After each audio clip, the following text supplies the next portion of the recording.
You are watching 4 PM Bulletin.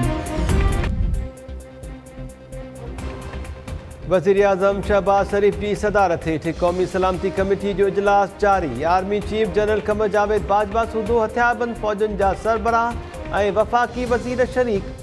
ज़रियनि जो चवणु आहे त अमेरिका में अॻूणे सफ़ीर असद मजीद तरफ़ां कमेटी खे मुबैना ख़त बाबति ब्रीफिंग ॾिनी वेंदी।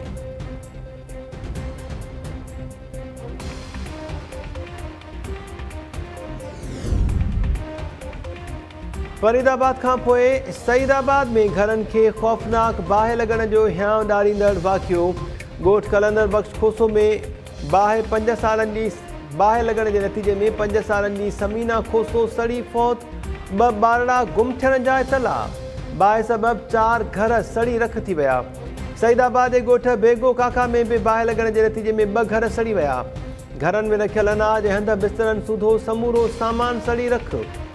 इंतज़ामिया दावा कई आहे त फायर ब्रिगेड गाॾियूं मुतासिर ॻोठनि ॾांहुं उमाणियूं आहिनि। ॻोठाणा पंहिंजी मदद पाण तहत बाहि विसाइण में रुधल। गुम ॼाणायल 2 ॿारनि जी बि ॻोल्हा जारी।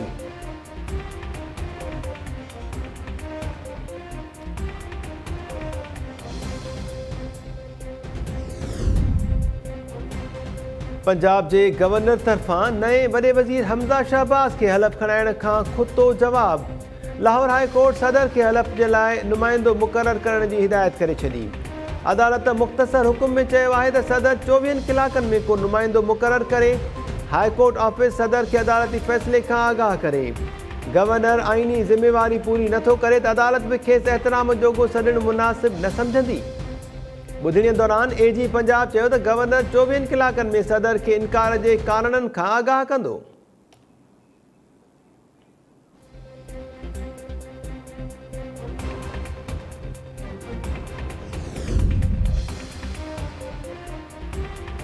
मुल्क खे मैच्योर जमहूरियत ॾांहुं वठी वञणो पवंदो। मैच्योर जमहूरियत जे लाइ ज़रूरी आहे त कानून साज़ तफ़सीली ऐं नतीजा ॾींदड़ ॻाल्हियूं कनि।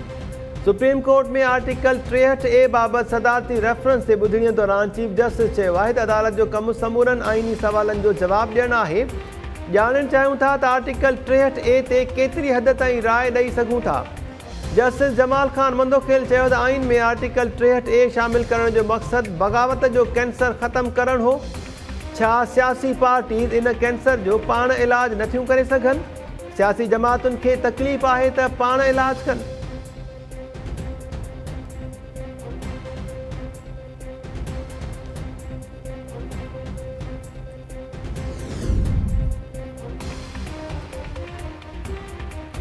बलोचिस्तान में दहशतगर्दनि ऐं फोर्सिस विच में फायरिंग जी ॾे वठि दौरान मेजर शाहिद बशीर शहीद। ISPR जो चवणु आहे त आवारान में दहशतगर्दनि 21 ऐं 22 अप्रैल जी राति चेक पोस्ट ते हमिलो कयो। हमिलो नाकाम थियण बैदि दहशतगर्द फरार थी रहिया हुआ त पहाड़ीअ ताईं संदनि पीछो कयो वियो। फायरिंग जी ॾे वठि में मेजर शाहिद बशीर शहीद ऐं हिकु सिपाही ज़ख़्मी थी पियो। फोर्सिस क़ौम सां गॾिजी बलोचिस्तान जो अमन ऐं तरक़ी तबाह करण जूं कोशिशूं नाकाम बणाइण जे लाइ पुरअज़म आहिनि।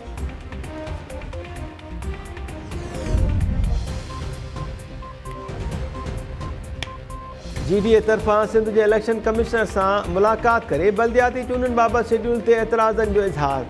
सूबाई इलेक्शन कमिश्नर सां मुलाक़ात कंदड़ वफ़द में हसनैन मिर्ज़ा, इरफानुल्लाह मरवत, सरदार रहीम ऐं शहरयार महर शामिल। सूबाई इलेक्शन कमिश्नर सईद गुल GDA वफ़द जी दरख़्वास्त वसूल करे वरिती। मुलाक़ात बैदि GDA अॻवाननि चयो आहे त सुप्रीम कोर्ट बल्दियाती कानून खे गैर आईनी करार ॾेई चुकी आहे। हिन वक़्तु सिंध में को बि बल्दियाती कानून नाहे। फ़िलहाल बल्दियाती चूंडूं नथियूं कराए सघिजनि। सिंध में बल्दियाती इदारनि जो तमामु वॾो इशू आहे। GDA सिंध हुकूमत जी ज़्यादतियुनि ख़िलाफ़ जिदोजहद जारी रखंदी।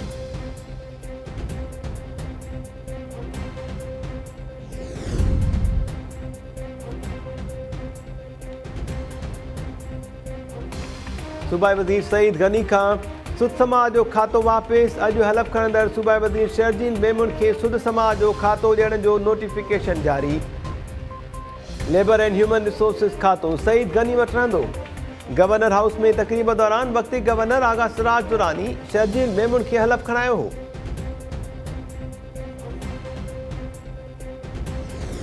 मैं सिद्क़े दिल से हल्फ उठाता हूँ कि मैं खुलूस नीयत से पाकिस्तान का हामी व वफादार रहूँगा। अल्लाह ताला मेरी मदद और रहनुमाई फरमाए। आमीन।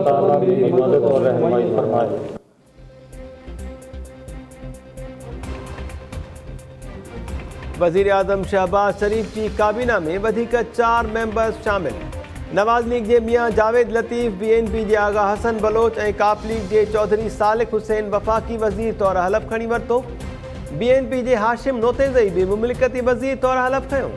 सदर आरिफ अलवी 9 वज़ीरनि खे हलफ खणायो। ऐवान सदर में तकरीब दौरान वज़ीर आज़म शहबाज शरीफ और वफ़ाक़ी वज़ीरनि सूधो ॿिया मौजूद हुआ।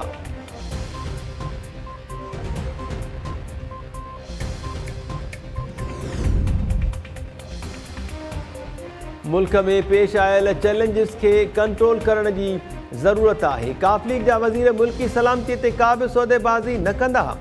चौधरी सालिक के मुंहिंजी हिमायत हासिल है। काफ लीग सरबराह चौधरी शुजात हुसैन चयो आहे त चौधरी सालिक बेतमादी रिथ में भी मुंहिंजी हिदायत तहत वोट जो हक़ इस्तेमाल कयो। संदस कदमन और फैसलन में मुंहिंजी हिमायत शामिल है। काफ लीग के मेंबर्स के हिदायत कई अथम त तकबुर और मुनाफ़िक़त की सियासत का बचन।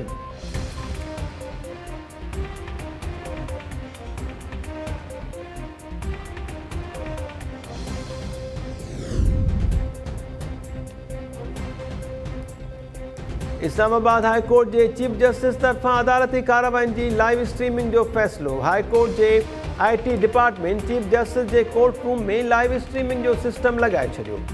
ट्रायल कामयाब थियण बाद वेबसाइट से अदालती कार्रवाई लाइव ॾिसी सघिबी। इस्लामाबाद हाई कोर्ट के चीफ जस्टिस अदालती रिपोर्टर्स का लाइव स्ट्रीमिंग से तजवीज़ूं तलब करे वरितियूं। Islamabad high court journalist association के मुआवनत की भी हिदायत कई।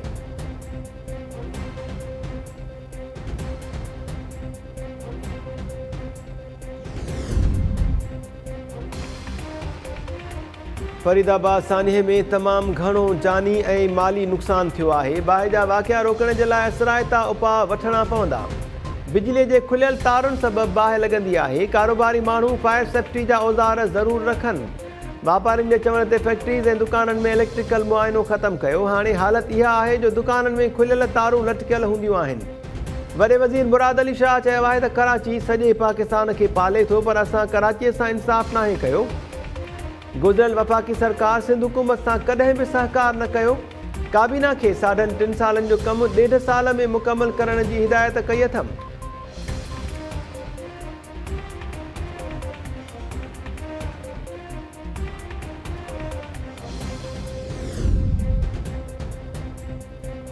DC दादू मेहर और केन शाह जा एडमिनिस्ट्रेटर्स फरीदाबाद सान्हे जा ज़िम्मेवार करार।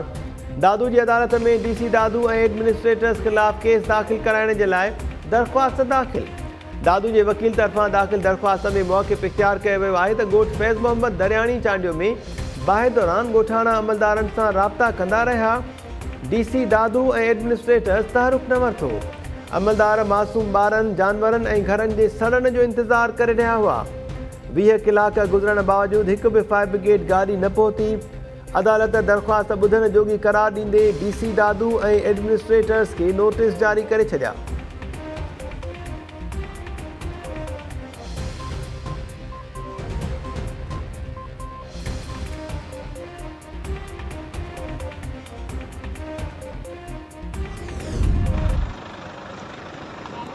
साईं ही मोबाइलन में ॾिसो सामान भरिजी वञे पियो।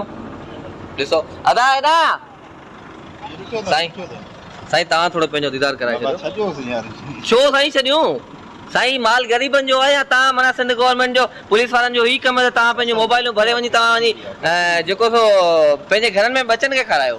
जर्नलिस्ट आहियूं त तोखे वादो तूं कयो आहे त तूं सच कर।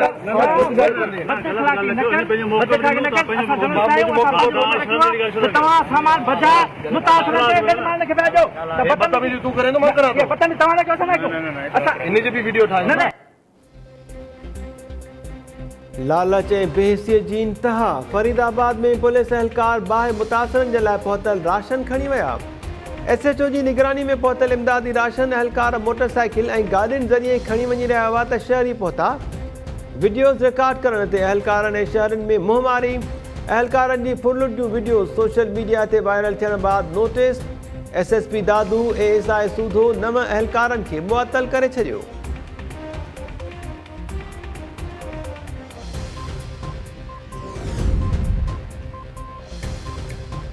खट्टो भरिसां सरकारी स्कूल जी छित जा चापड़ किरण जे नतीजे में 5 नींगर ज़ख़्मी। ॻोठ इमाम बख़्श गाहो जे प्राइमरी स्कूल में पढ़ाईअ दौरान छित जा चापड़ किरी पिया। शागिर्दनि ऐं अमले में भाॼ पइजी वई। ज़ख़्मी शागिर्द इस्पताल मुंतक़िल। शागिर्दनि ऐं अमले दाहियो आहे त इमारत डिघेर से खां ज़बून हाल आहे। आला इख़्तियारनि खे दरख़्वास्तूं ऐं शिकायतूं कयूं पर मरमत न कराई वई।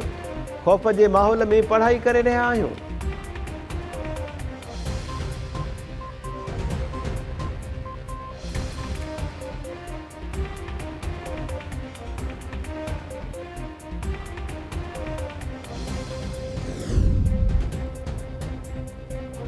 ही आहे सिंध में तालीमी इदारनि जो हाल।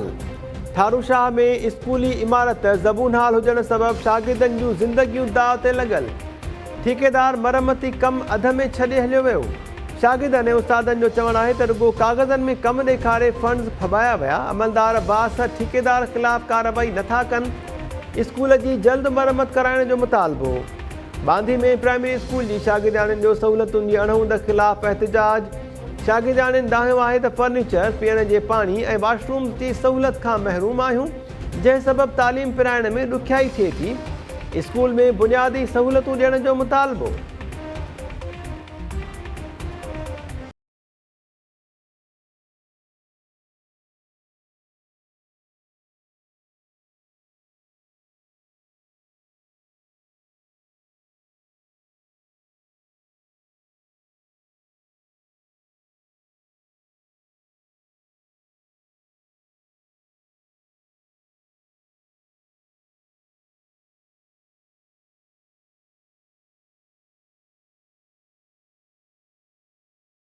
मंज़ूर जे विछोड़े खे 10 साल विहामी विया।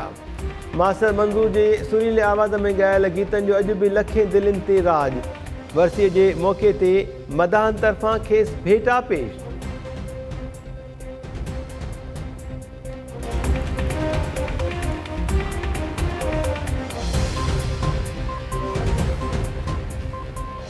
अस्सलाम वालेकुम नाज़रीन, टाइम न्यूज़ में अवां खे भलीकार चऊं था। मां आहियां महताब अली नूर। हेडलाइन सां ॾिठियूं बुलेटिन सां गॾु हाज़िर थियूं था शॉर्ट ब्रेक खां पोइ।